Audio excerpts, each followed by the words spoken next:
Chapter 6 American Spooks. Ghosts, spooks, poltergeists, and phantoms are part of America's past and present. Halloween is the festivity of ghosts and the supernatural, and as you know, it is celebrated on October 31st. The Winchester Mystery House in San Jose, California, is the spookiest American monument to ghosts. It is a famous tourist attraction, and people say that mysterious spooks live there. Sarah Winchester was part of the rich Winchester family. The family made Winchester rifles in the 1800s. During the 19th century, these rifles killed many people. When Sarah Winchester's husband and baby daughter died, she was very unhappy. Strange things were happening to her. She went to a psychic expert and asked for help. The expert told her, "The spirits of the people killed by a Winchester rifle are angry with you. They want revenge." "What can I do?" Mrs. Winchester asked. The expert answered, "The spirits want you to build a big home for them. You must follow all their instructions. And you cannot rest. You must work 7 days a week." Mrs. Winchester bought a house in the country. For 38 years, she built a home for ghosts. She and the workmen worked 7 days a week. She lived in the haunted house, and every evening she wore a long blue dress and had dinner and secret meetings with the ghosts. They gave her instructions for building the strange house. Every night she slept in a different bedroom. Today, the Winchester Mystery House has 160 rooms and is similar to a maze. There are stairs that go nowhere, doors that open onto walls, and a window in the floor. 13 was a favorite number of the ghosts because there are 13 bathrooms and all the stairs have 13 steps. Nathaniel Hawthorne was born in Salem, Massachusetts in 1804. He was a famous American writer. His grandfather was a judge at the Salem witch hangings. He was very interested in ghosts, evil spirits, and demons. Every evening after work, Hawthorne went to the Athenaeum Library to read the newspaper. Reverend Harris went to the Athenaeum Library too. He was an old minister of the church. Hawthorne saw Reverend Harris every evening for many years, but they were not friends. One evening, a friend of Hawthorne said, "Reverend Harris died last week." "What? Are you sure?" Hawthorne asked. "Yes, of course." His friend answered and went away. "How is that possible? I saw Reverend Harris at the library this evening and all last week," Hawthorne thought. For many weeks, Hawthorne saw Reverend Harris at the library. He sat in his usual chair and read the newspaper. But the other people at the library could not see him. Hawthorne said nothing to the others. He was afraid to talk to the ghost. He was also afraid to touch it. After about a month, the ghost started looking at him. "Why is Reverend Harris's ghost looking at me? Perhaps he wants to say something," Hawthorne thought. He was confused. He saw the ghost and did not know what to do. One evening he went to the library and Reverend Harris's chair was empty. Hawthorne never saw the ghost again. For years he thought, "Why did I see Reverend Harris's ghost? Why didn't the other people see him?" Hawthorne thought about Reverend Harris's ghost for a long time, but he was never able to solve the mystery. The White House in Washington, D.C. is also a haunted house. The ghosts of assassinated American presidents haunt it. Abraham Lincoln's ghost is the most famous. Lincoln was President of the United States during the American Civil War. Many Americans loved him, but he had dangerous enemies too. He stopped slavery in America, but the Southern states did not agree with this. On the 5th of April, 1865, Abraham Lincoln had a very bad dream.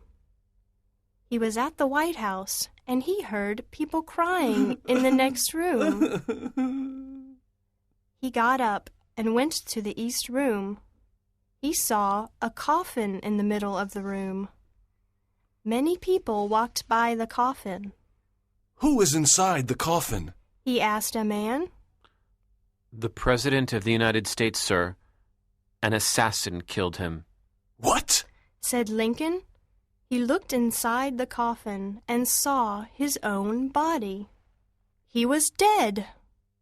He suddenly woke up. He was very scared about this dream. He told his wife and friends. On the 15th of April, 1865, Lincoln and his wife went to the theater. He wanted to relax after a long day. At the end of the performance, John Wilkes Booth shot the president in the back of the head. The President of the United States was dead.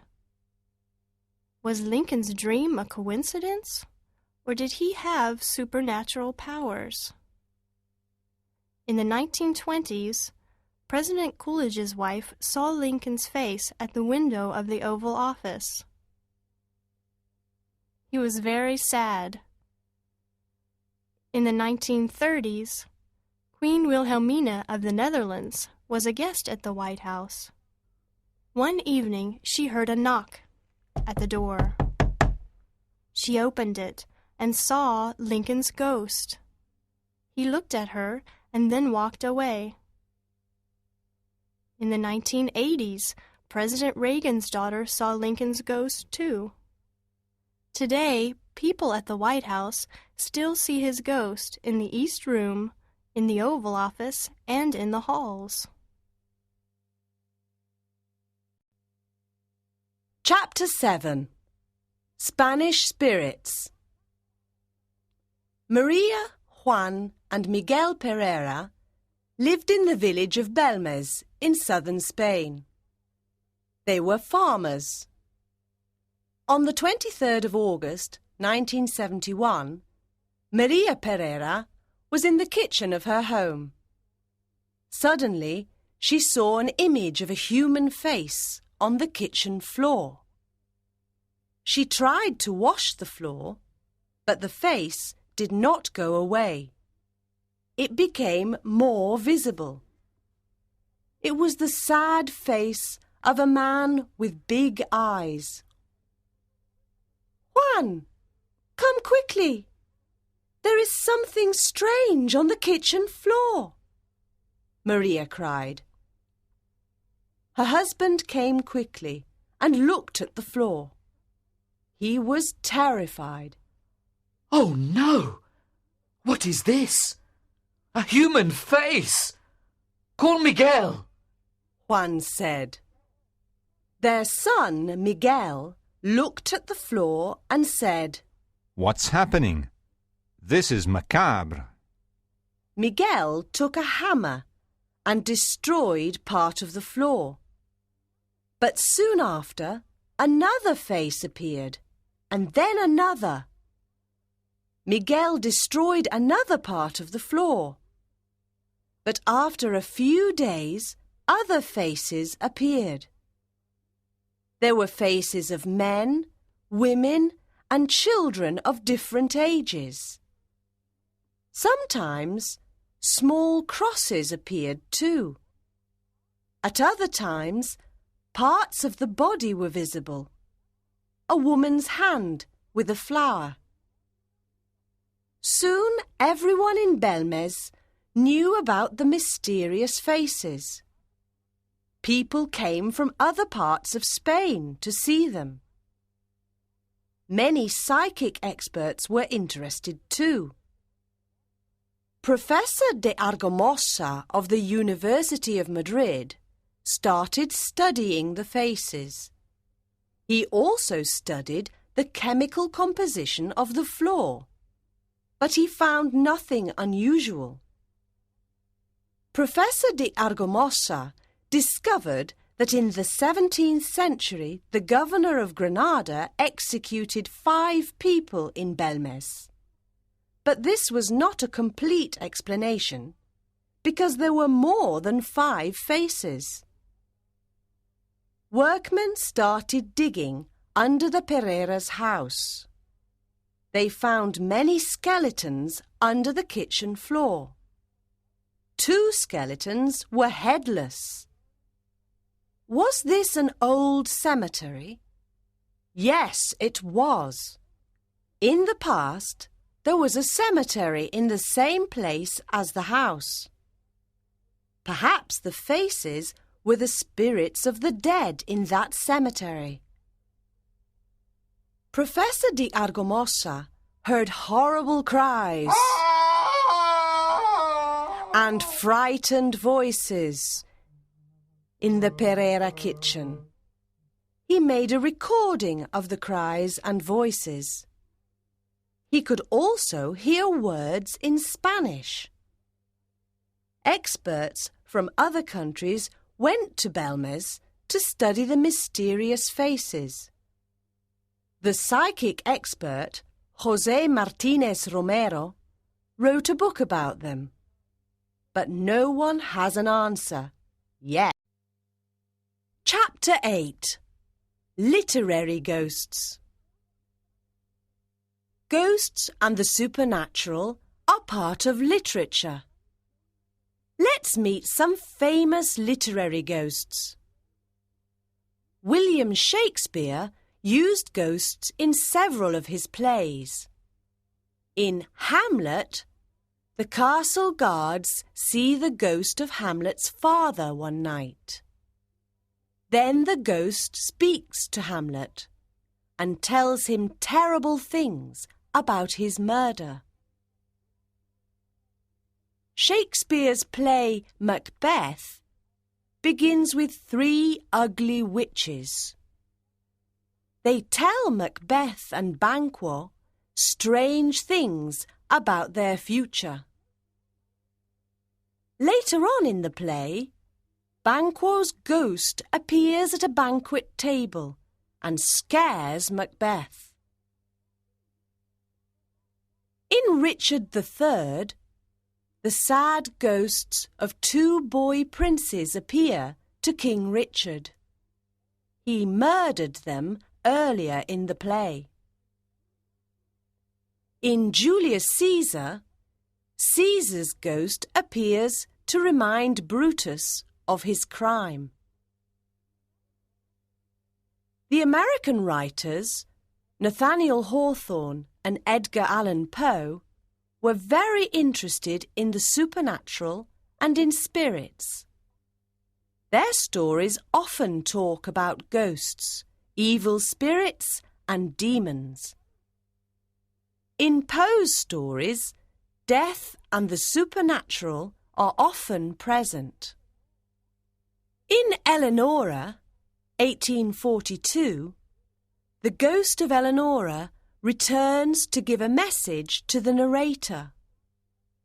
In Hawthorne's novel, The House of the 7 Gables, unhappy people and strange spirits live in an evil old house. His short story, Young Goodman Brown, 1846, talks about a young man and his adventure in the forest with witches and the devil. Charles Dickens's A Christmas Carol, 1843, is a complete ghost story with 4 ghosts. Jacob Marley and the ghosts of Christmas Past, Christmas Present, and Christmas Yet to Come. The ghost of Jacob Marley is an important character of the story. Wilkie Collins was a writer and a friend of Charles Dickens. He was the father of the modern mystery story. He also wrote a complete ghost story called The Haunted Hotel, 1879. At the end of the 19th century, the ghost story became a literary form. The Canterville Ghost, 1887, by Oscar Wilde, is an excellent example of a humorous ghost story. The ghost makes friends with one of the characters of the story. In The Turn of the Screw, 1898, Henry James created a macabre ghost story about 2 evil ghosts and their 2 young victims. A very frightening tale.